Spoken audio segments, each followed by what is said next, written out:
Leonard on the drive, pull up in the paint, one-handed, in and out, misses. Siakam the rebound, Green for three, bang! They try and knock it away from Curry. Curry throws it, Livingston has it, back to Iguodala. Iguodala puts it up, it's gone! Andre Iguodala drills it with 5.9 remaining. What a gritty performance on the road for Golden State. And this best-of-7 series is tied at 1 game apiece.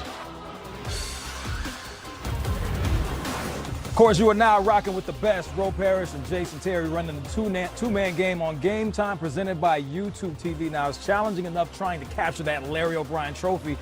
Doing so with players in and out of the lineup makes it that much more difficult. Klay Thompson, we all know what's going on with him. He scored 13 of the Warriors' first 11 points in the game, and he goes down awkwardly under 11 minutes in the fourth. Appeared to be a hamstring injury. The Raptors outscored the Warriors 13-11 from that time, but of course, obviously went on to win. So we await the MRI results. Klay says he will play, but will he actually be able to? The injured Dubs. Let me just say this right now.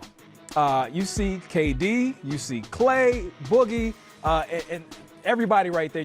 We didn't even have Steph on there, who had some dehydration issues. The Warriors training staff, they're working overtime during the finals. They're earning every penny, and they probably are due for a raise. Jet, what is your take on all the injuries and the adjustments that Steve Kerr and the coaching staff has made?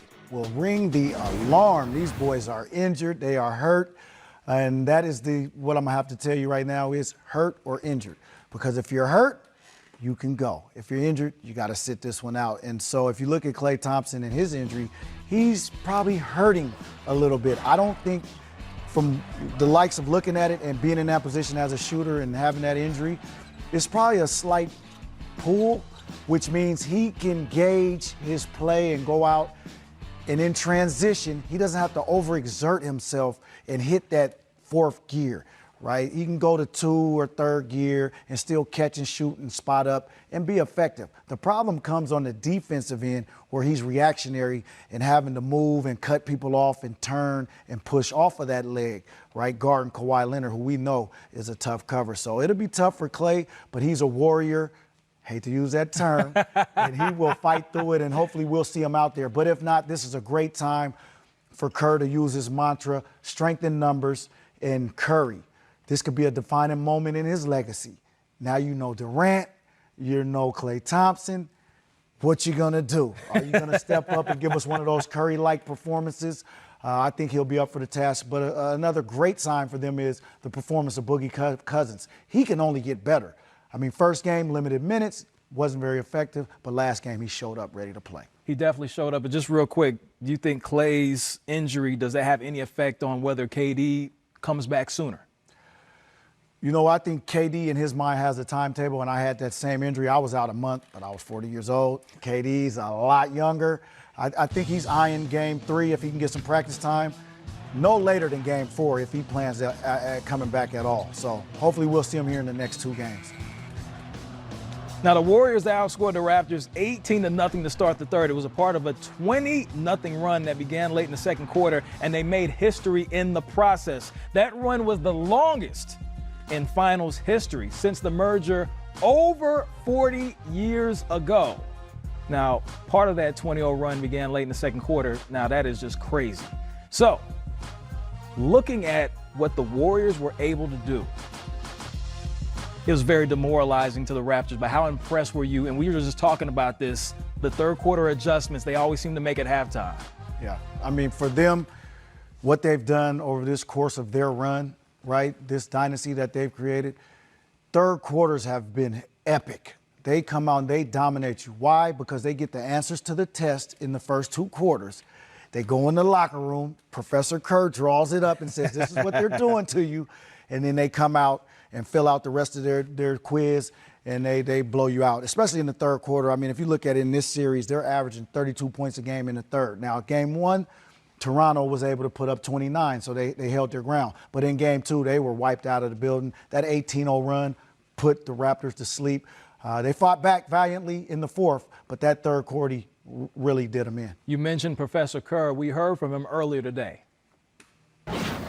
Well, that's what it takes. You know, you need your bench no matter what, but in particular when you've got a lot of injuries. So We'll just continue to go to those guys and trust them, and they've proven that they can really help us. Bogut hadn't played in the first game in 3 quarters, so what he did was fantastic out there. Gave us a little different look with that lob threat. So we'll see what we've got and tee it up for Game 3.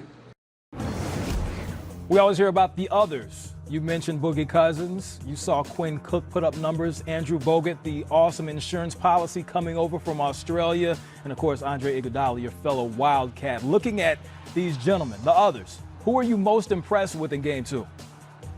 I'm impressed with Cousins. I mean, being out as long as he was with injury, being able to almost put up a triple-double, 10 points, 11 rebounds, 6 assists. He was so effective. Not only that, but his presence on the defensive end. He had active hands. He bothered Marc Gasol as well. Boogie Cousins in the second half led the team in assists. It was so impressive watching him out there play. And not really expected. People thought that he was going to be done for the season. He's been able to come back in the finals, never been on the stage, his 3rd playoff game.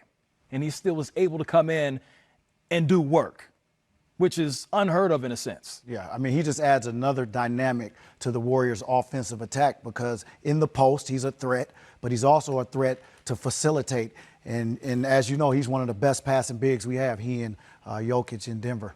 No doubt about it. So we talked about Denver. We're talking about the Warriors. Their offense was awesome as far as everything that they were able to do. We mentioned Quinn Cook. We talked about the others. Boogie could all get it done. Yeah. They can get it done. I mean, Iguodala, McKinney, Cook, Livingston, without Clay in Game 3, we'll have to see what they can do. I mean, but right here, in transition, early post up, great seal, cutting from the weak side. All the attention's on Steph Curry. Clay, with Kawhi guarding him, gets an easy slip to the basket. Here we are in a pick and roll action. Ball goes to Clay. Again, pinch post. Cousins in operating logo ISO situation. Great give and go to Klay Thompson for another easy basket. Here we are in a semi-transition. Goes to Draymond up top. Curry running off a pin down game from Bogut. 2 on the ball. Bogut does what he does best, slips to the rim, and he can finish. He's not very athletic, but he can finish with the best of them. Baylor, Kobe, Iverson, LeBron, Hakeem, the logo, Shaq, Jordan, Kawhi. All of them have had 12 30-point games in a playoff run, but who is going to show up for the Raptors? We discuss. Next on the other side, it's Game Time, brought to you by YouTube TV. Difference between the Raptors, Game 1, Game 2, plenty of fast break points. Game 2, significantly less. Now, it also featured 4 ties, 11 lead changes, and also a former president who has game as well. We now grant you all access. You're listening to your home of the Raptors, Sportsnet 590. Raptors talk this afternoon. Playing in their first final. I thought they were more ready to go than Golden State. Yeah, that's how you knock off a giant. You got to have everybody having the confidence. I fully expect that Golden State will play a better game in game number 2. In the opening game of the NBA Finals, the Toronto Raptors overwhelmed the Golden State Warriors, putting the defending champs back on their heels.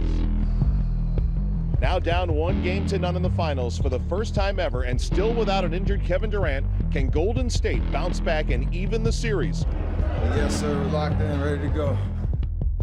It's first to 4, not first to 1. So we're never going to doubt ourselves, no matter what position we're in. Get ready to run early. Okay, they're going to try to throw you the best punch early. Get ready to run early. Get it straight out the gate. Game 2 of the NBA Finals underway from Toronto. Bounce pass over to Klay Thompson. Thompson fumbled it, leaves it for Draymond. Back to Klay. Quick release and a splash. A 3-ball for Klay Thompson. Here's Klay on the other end. 3-point line. Catch and shoot. 3. Good. He is red hot. Here to start the game. Good start, guys. The defense is much tighter. Let's get a stop and run. Plenty of time. Keep running. You just keep playing and you go get it yourself. McKinney turns it over. Van Fleet up top. Basket. Bringing down the rain, the heavens, the sky. Raptors playing with the force once again. Gasol has Durant Cook. Great cut. Let's go! Pressure up. Stolen by Van Vliet. One man to beat. Van Vliet to the basket, lays it in. Make him pick it up. Kawhi with 6 to shoot, makes his move to the three-point line. Has it ripped away, it's loose at half court, chases down, Curry's got it. Curry behind Gasol, lays it around and in. It's Curry now with 14 points. They do a good job of hanging around. It seemed like in the last couple of weeks, Golden State's trailing every game. Again, it's a team that time and time again, they never overreact. Klay Thompson, quick release, and a splash! If you didn't think this Golden State team was going to go down fighting and put a run together, then you don't know this team. Raptors hanging on for dear life. Cuts to the cutting. Klay Thompson, left-hand finish. Cousins has made a big impact. Steve Kerr made a tough decision, and the big fella has rewarded that faith by making plays and getting it done defensively also. Cousins drives and finishes. DeMarcus Cousins now in double figures. What an avalanche here from Golden State. Cousins to Cook. Cook tries it. Knocks it down. Quinn Cook off the bench. Golden State leads by 10. We gonna go on a run of our own. Stay with it. Stay with it. We gonna go on a run of our own. Just regroup here a little bit. Keep playing. Okay? Cut a little harder, work a little harder to get open. Let's go. Just get a bucket and a stop right here. Let's go. Leonard harassed by Green. Foul. Shot's good and one. Raptors still alive. 5-point game. 5-point game, baby. Let's get it. Let's get it. Let's get it right here. 33 seconds to play. Gasol taps it out. Siakam out to Green for three. Raptors down 2. Do you foul or not right now? You got to trap him to get it out of his hands. Curry throws it. Livingston has it. Back to Iguodala. Iguodala puts it up. Launches a three. Buried it! He buried it with 5.9 to go. Andre Iguodala with a Game 2 dagger. The final horn goes, and the Warriors capture Game 2 here in Toronto. It feels amazing, man. It feels amazing. And the finals are all even at a game apiece. You know, you got to come on the road and get a win. You know, it's always great to kind of relieve that pressure. Now we got to go home and take care of business. We're in the same boat they're kind of in coming here. You know, we got to go out there and get one, right? That's all we got to do is get one, and we can do that. That's what we came to do. We got to take care of home court. Dub Nation, get ready.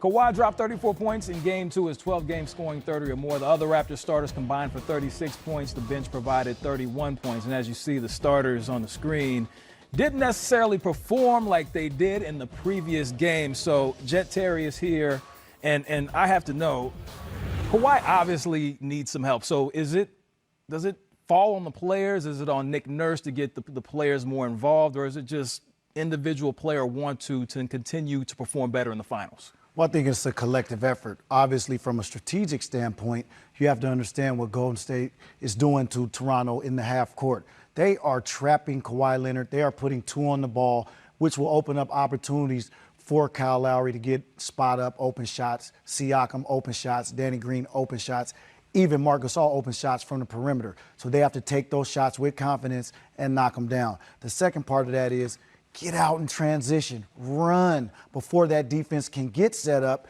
And they've been playing well in transition. The first game, 24 points in transition. The second one, only 18, but the pace of play has to pick up for them, and they have to take care of the ball, especially in Oracle. You know, historically, Golden State can go on runs as they did in the third quarter against Toronto in Game 2.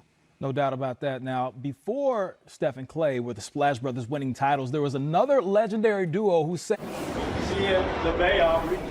You weren't talking tonight, were you?" Well, It's all right. It's okay. We got more games to play. Keep that up. It's all right. It's okay. It's okay. Yeah, it's 1-1. Yeah, 1-1. And you squeezed that, by the way. We'll be all right. And you squeezed that. See that? But you played nice, man. body work too. I'll pop my head. Wow, Troll game went from 0 to 100 real quick for KD. I'm upset. That's what Drake said after game 2. Will he be in Oracle on Wednesday for game 3? That's where we will be live from the finals. NBA TV's coverage begins at 6:30 p.m. Eastern with the starters and continues after with game time. Zion Williamson and Anthony Davis playing together on the same team? Whoop, whoop. Uh-oh, it could happen a lot sooner than some might think, but not New Orleans yet. China would be the location, both in strong consideration for the USA basketball team for the 2019 World Cup. Wow. Them playing together? That'd be awesome. Now, Dwayne Wade. On Sunday, the newly retired D-Wade paid a visit to the graduation of Marjorie Stoneman Douglas. Wade visited there shortly after the school experienced tragedy in 2018, where 17 people lost their lives and many others were injured as a gunman opened fire on campus. Wade and his positive energy was well received. Nothing's difficult through adversity. To the last man. To the last minute, to the last second. We fight! We fight! We fight! Let's go! Thank you guys, MSD Strong. That was great by D-Wade. Real quick, game 3, what do you see? Warriors, they got the dub coming. Uh-oh, that's what he said. Hey, that's Jet Terry. He's on the one Ray. I'm Ro Parrish. We're out of here. It's game time.